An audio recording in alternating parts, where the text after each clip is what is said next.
વોર્ડની જે ચૂંટણી છે ને તેમાંથી 2 વોર્ડ જેટલા બિનહરીફ છે તે થઈ ચૂક્યા છે. 13 વોર્ડ માટેનું વોટિંગ છે તે ચાલી રહ્યું છે. વોર્ડ નંબર 11 જે આલ્ફા સ્કૂલ છે કે ત્યાંના આપણે દ્રશ્યો છે તે બતાવવાનો પ્રયાસ કરી રહ્યા છે કે જે રીતના મતદાન છે તે અત્યારે સતત થતું જોવા મળી રહ્યું છે. સવારનો સમય હતો ને એકલ દોકલ મતદાન છે તે થતું હતું. નીરસ મતદાન ક્યાંક માનવામાં આવતું હતું, પરંતુ ત્યાર પછી બપોરનો સમય થયો અને જે વડીલો છે તેઓ પણ મતદાન છે તે કરવા માટે આવી રહ્યા છે. એટલે કે ક્યાંક ધીમે ધીમે મતદાનની ટકાવારી છે તે વધતી જોવા મળી રહી છે. ખાસ કરીને જૂનાગઢ મહાનગરપાલિકાની અંદર 251 મતદાન મથકો છે તે ઊભા કરવામાં આવ્યા છે. તેમાં 157 જેટલા ઉમેદવારો માટે થઈને આજે મતદાન છે તે યોજાઈ રહ્યું છે. આપણી સાથે વડીલો છે, તેમની સાથે વાત કરીશું. શું કહેશો, આપણો ઉમેદવાર કેવો હોવો જોઈએ અને શું ધ્યાનમાં રાખીને મતદાન કર્યું છે?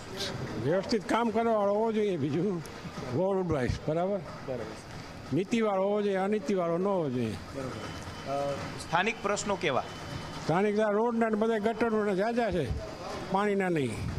ખાસ તમારા જેવા સિનિયર સિટીઝનો હોય એમને કેવી મુશ્કેલીને એમના પ્રશ્નો હલ થાય છે ખરા? નથી થતા હાલ પ્રશ્ન. બધા રોડ પૈસામાં ક્યાં રોડ બનાવતા જ નથી, બધા પૈસા ખાઈ જાય, ક્યાં રોડ બનાવે છે. યુવા તરીકે મતદાન કરવા માટે આવ્યા છો, કઈ રીતના જોયું?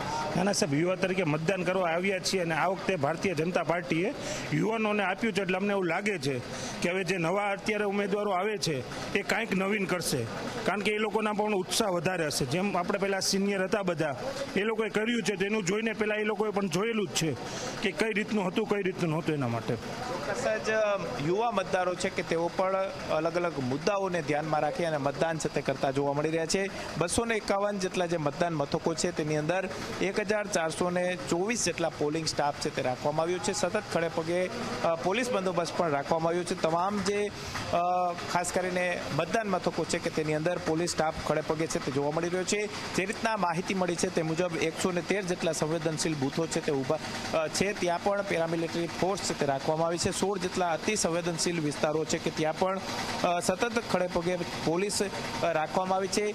પૂર્વ ડેપ્યુટી મેયર ગિરીશ કોટેચાએ પોતાના પરિવાર સાથે મતદાન કર્યું હતું.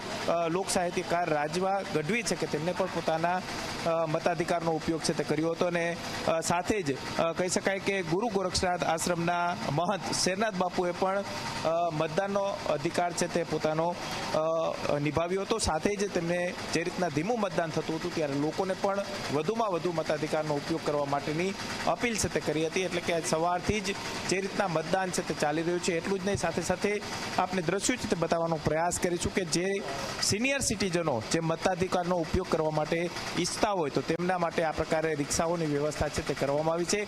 સાથે જે તે વિસ્તાર હોય તે વિસ્તારની અંદરથી લોકો વધુમાં વધુ મતદાન કરવા માટે થઈને મતદાન મથકો સુધી પહોંચે તે પ્રકારની વ્યવસ્થા તમામ જે સ્ટાફ છે તેમના દ્વારા કરવામાં આવી છે. એટલું જ નહીં, સાથે સાથે રાજકીય પક્ષો છે કે તે પણ વધુમાં વધુ મતદાન થાય તે માટેના પ્રયાસો છે તે કરી રહ્યા છે.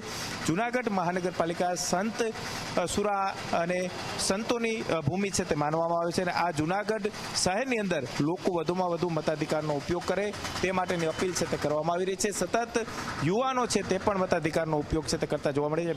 બેન, કયા કયા મુદ્દાઓને ધ્યાનમાં રાખીને મતાધિકારનો ઉપયોગ કર્યો છે, કેવા ઉમેદવાર આપણા હોવા જોઈએ?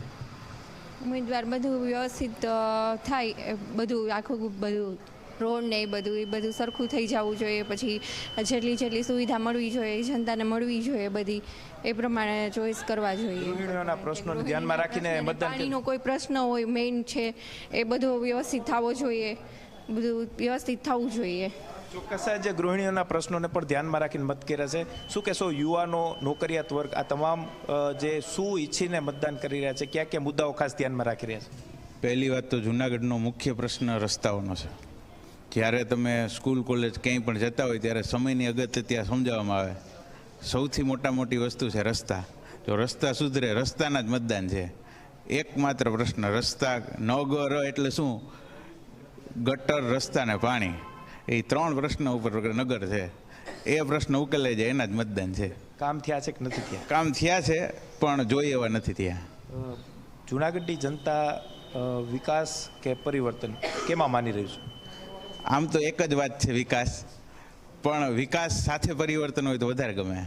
ચોક્કસ જ યુવાનો છે કે તેઓ પણ સ્પષ્ટ કહી રહ્યા છે કે જૂનાગઢના જે લોકોના કામ છે તે અત્યાર સુધી થયા નથી. રોડ, રસ્તા અને ડ્રેનેજ સૌથી મહત્વનો મુદ્દો છે તે સ્થાનિક સ્વરાજ્યની ચૂંટણીની અંદર રહેતો હોય છે અને જૂનાગઢ નગરપાલિકાની ચૂંટણીની અંદર લોકો આ જ મુદ્દાને ધ્યાનમાં રાખી અને મતદાન કરતા જોવા મળી રહ્યા છે. હવે આ મતદારો પોતાનો મતાધિકારનો ઉપયોગ કરી રહ્યા છે, પરંતુ આજે જ્યારે આ મતપેટીઓ સીલ થાય છે ત્યારે ઉમેદવારોના ભાવિ છે તે તેની અંદર સીલ થતા હોય છે અને જ્યારે મતની પેટી ખુલશે ત્યારે મતદારો છે કે તેમને કોના ઉપર પોતાની પસંદગીનો કળશ ઢોળ્યો છે તે પણ ખુલશે. પરંતુ અત્યારે લોકો જે બેઝિક જે સુવિધાઓ હોવી જોઈએ તેને ખાસ ધ્યાનમાં